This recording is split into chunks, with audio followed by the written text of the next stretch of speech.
Hey everyone, welcome to Quick Break Games, where we talk about all the latest information in TT Games' LEGO game series, and this time we're going to be talking about LEGO Star Wars: The Skywalker Saga, which is the big 2020 LEGO game, maybe possibly even the only 2020 LEGO game. I guess there could be another smaller game, but I kind of think this is it. The information we have today is from Reddit. This is actually from about 10 days ago at the time of recording this, which is going to be even longer by the time you guys are seeing this. But anyway, it's a couple weeks old. I just now found it. I didn't even know about this. This is on the LEGO Star Wars video game Reddit. So this is going to be all the latest information. So this is kind of interesting. So someone that actually saw the gameplay at E3. So if you don't know, at E3 we had the initial reveal of LEGO Star Wars: The Skywalker Saga, and they showed the trailer and everything like that, the little CGI trailer. But that was all the public saw. But the people that are actually at E3, at least a subset of people there, got to see behind the scenes gameplay, and they saw like a different trailer and stuff like that. And this information has never leaked online anywhere, as far as I know. And, of course, there's people talking about it and whatnot, which is what we're going to see here. But the footage that was shown at E3, as far as I know, was never shown to the public. But we do have some information right now about it. So here on Reddit, a user of, what's his name, Liam, something like that. I don't know. Sorry if I butchered your name, but a link to this Reddit post will be in the description, so you guys will be able to see it yourself. But you really won't need to, because we're going to go through the entire thing right here in this video. So he says, it's been 6 months, so I've forgotten the specifics of what I saw, but I do remember that my hype increased tenfold upon seeing the gameplay. So this is someone who actually saw that footage that I was talking about at E3.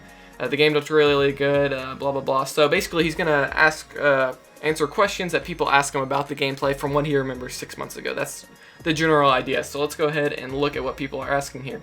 The first question that he answered here: did they give an estimate of when in 2020 it would be released, and are there any other photos you can show us? He said, nope, I left the gameplay demonstration with as much clue of the release date as any of you. I do think, though, that the game looked polished and was very clearly in the late stage of development, so hopefully that means it will come out in the former part of the year. Anyway, why showcase the game at E3 if you plan on releasing it after next year's E3? I've heard rumors about April, which to me seems likely. So a lot of you guys in the comments I know have been saying April. I guess there's been like GameStop has like posted a date or something like that. I don't know. I'm not too confident in that right now, because I've seen a bunch of different April dates. I mean, some people are saying April 16th, some people are saying like 26th. I think 26th is the most popular one. But the thing with the 26th is, I believe, let me pull up my little calendar here on Windows. Yeah, the 26th is a Sunday, which seems very weird. I guess, it's a possibility. I know Nintendo, back in like the early 10s, like 2012, 2013, Nintendo was releasing their games on Sundays. But now pretty much, and then most other games released on Tuesdays, but now pretty much every game is released on Friday, so I would expect this to come out on a Friday, but I don't know. I don't know about that date. But anyway, let's get back to this. So this guy thinks April could be likely. And no, I didn't take any more photos. And okay, so he took a photo of Yoda. I might show that later, but okay, so that's pretty much it for there. He doesn't know when it's going to release, but he thinks it's probably the first half of the year because it looked very polished. But just because they showed it off at this E3 doesn't mean they could show it off again at the next E3, because there's games like, The Last of Us Part 2, which has been shown off, in multiple years. It was announced like years ago, and there's been multiple E3s since it was announced, and it's still not come out yet, So it's not uncommon that they don't release it by the next E3. But anyway, let's go ahead and move on to the next question. Was the trailer the same one released to the public? If not, what was featured? I saw a different trailer, but unfortunately at the time it was so overwhelming that I didn't retain any of it. The trailer I saw basically featured quick scenes on different planets from across the trilogy. Literally the only scene I remember is the one from the landing bay of the Death Star. That's where I spotted Beach Trooper, or at the very least a shirtless Stormtrooper among the masses of Stormtroopers. The trailer is pretty cool, and I'm sure it'll be released to the public eventually, and hopefully soon. So there he confirms Beach Trooper, which is pretty cool. That was a character in Complete Saga, kind of a joke character. And he's hoping the trailer gets released to the public soon. I kind of doubt they'll release the exact same one that he saw at E3. It'll probably be a different one, but it'll show gameplay nonetheless. But anyway, let's go ahead and move on to the next one. Can you enter all planets no matter what episode you're on, or are some planets only accessible from a specific episode? So I thought this question was actually very interesting. So here's what he had to say. This is something that the developers definitely mentioned, but like I said, it's been 6 months. Unfortunately, I don't exactly remember what they said. I think, though, that the worlds are limited to their respective episodes, and planets that appear in multiple episodes will be different depending on which time period you're in. When booting up the game, the developer had the option to pick one of the 9 movies he could enter. I'm not sure if this exact scene is what is in the actual game or if it was only for demo purposes, but your game is dependent on which time period you're in. When you fly around the open world space, you run into this era-specific ships, which I think is really cool. There's overlap, and each planet isn't specifically designated for only one episode, but I'm not sure to what extent. So yeah, I thought this was the most interesting. So it seems like there's maybe multiple hubs in the sense that cover each time period. So like before you start the game, again, he doesn't know if this is in the final game or if it was just for the demo at E3, but so it seems like when you start the game, you maybe choose an episode, and then once you do that, then you're kind of in the hub world. And the hub world is based around that episode, and all the planets and stuff are based around what they looked like during that episode, if that makes sense. And that's kind of the ships that you'll see flying around will be based on that time period, like the prequel era or the sequel era and whatnot. So I think that makes sense, because I was kind of thinking about that, and it seems like it'd be kind of weird, like if Tatooine, like, because there's all these different time periods and the planets change depending on the movie. So I think it makes sense that you kind of choose your movie beforehand. You can choose whichever movie you want. So you could be playing episode 1, then you could back out and say, you know what, I'm gonna stop playing episode 1. Let's play episode 5. You know, and you could jump into that hub world in that time period within the hub world. So I guess that makes sense. So the hub world's gonna be there's basically gonna be separate hub worlds for each episode, with overlapping planets and whatnot. So how does the open world and stuff work? And literally any details on gameplay would be appreciated. Basically, you can fly to any planet. Space is open world in a way that I think will be similar to Legend of Zelda Wind Waker, which I think is kind of cool.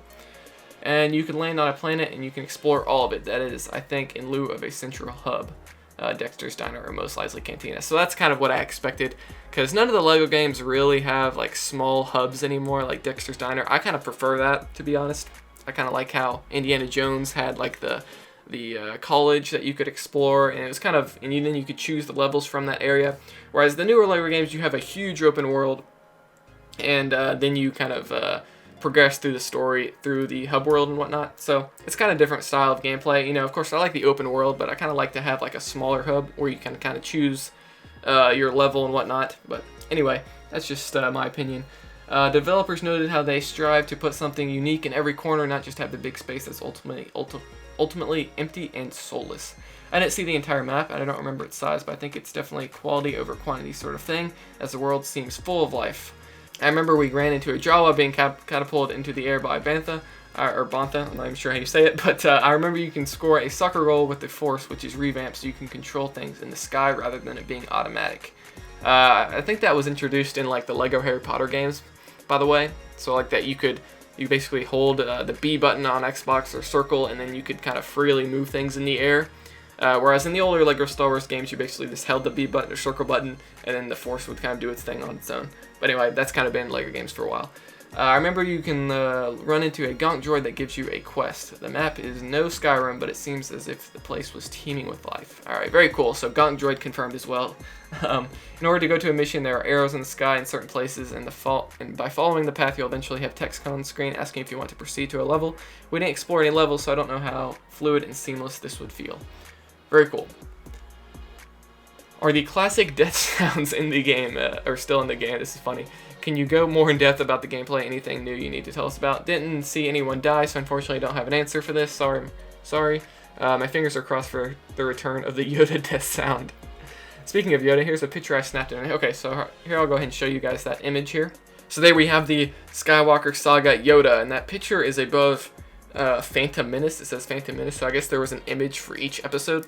But there you have Yoda. He looks a little bit different. He's got a different mouth. Definitely a lot more detailed. I'll give it that. But anyway, let's get back to this guy's question. So he says, oh, I forgot to talk about gameplay, because the guy asked about gameplay. In terms of combat, there's been an overhaul. Blasters function in a way that's similar-ish to an FPS game, which I'm not sure how I feel about yet, and there are lightsaber combos. Similar to an FPS game. I'm kind of wondering what he means by that. Like, maybe when you're shooting your blaster, maybe you have to like reload, or like in Star Wars Battlefront, the newer Battlefront games, you have to like recharge it. Maybe it's something like that, like you just can't just spam it. I don't really know what he means by FPS game in that scenario. The combos, the lightsaber combos are purely optional, and you can definitely beat the game but just by button mashing like the good old days. But I like that there's an option for more advanced players to have fulfilling lightsaber battles. I've touched on other specific aspects of gameplay in my other comments too, so we're going to be getting to those. So that's kind of interesting. I'm not sure lightsaber combos, is that just where you just keep mashing the button and you're killing enemies and racking up a combo that's seen in the newer LEGO games? I'm not sure. Maybe there's certain button prompts you have to hit to do cooler lightsaber moves. Who knows? I remember someone saying that the camera angle was largely different from this one. Could you expand on this? So this one's very interesting as well. Yeah, the camera angle was different, but I wouldn't say it's too much of a change. Instead of more of an omniscient angle, that camera just follows the player more tightly. I don't exactly remember any specific details, but at the time I remember thinking it was a nice change. Alright, so as this guy says, it seems like the camera is just going to follow you more tightly. So like in the original like Complete Saga game and stuff like that, the camera would pretty much be locked in as you enter each room. I guess it would move a little bit as you progress through the room, but for the most part it was just kind of far away from the character. I imagine it'll just be a little bit closer, but this guy says it's not too much of a change, which I like, because they were kind of saying like it was going to be more third person. Like, you know, when I think third person, I'm thinking like the Uncharted series or like the Batman Arkham series or something like that, and I thought that would be kind of weird for a LEGO game, but he says it's not too much of a change, so I'm not too worried about it now. And then the last thing on here, he says the most important information I know is that Beach Trooper and Gonk Droid, although a larger Tatooine version, are making a return. You're welcome. So there we go. Gonk Droid is going to be in the game, as well as the goofy Beach Trooper. But that seems to be it. That's all that I can see on this post. Very interesting information there. I mean, this is probably the best information we've gotten in several months for this game, because it's kind of been an information drought, and then we got that little cutscene trailer back when Skywalker Saga released in December last year. But other than that, that is going to be it for this video. So if you like this video, please be sure to hit the thumbs up button. And, you know, have you seen this information before? I know it's been out for about 10 days. I just now saw this, so I need to get on top of my game a little bit more, I guess. But I thought this was very good information. This was kind of like a big bombshell that we haven't gotten in a long time. Be sure to subscribe to be notified when the newest Skywalker Saga videos come out. We're not just covering Skywalker Saga, though, on this channel. We're going to be doing other LEGO games as well, but right now we're just kind of in the hype train for Skywalker Saga. But anyway, that's going to be it. I'll see you guys next time.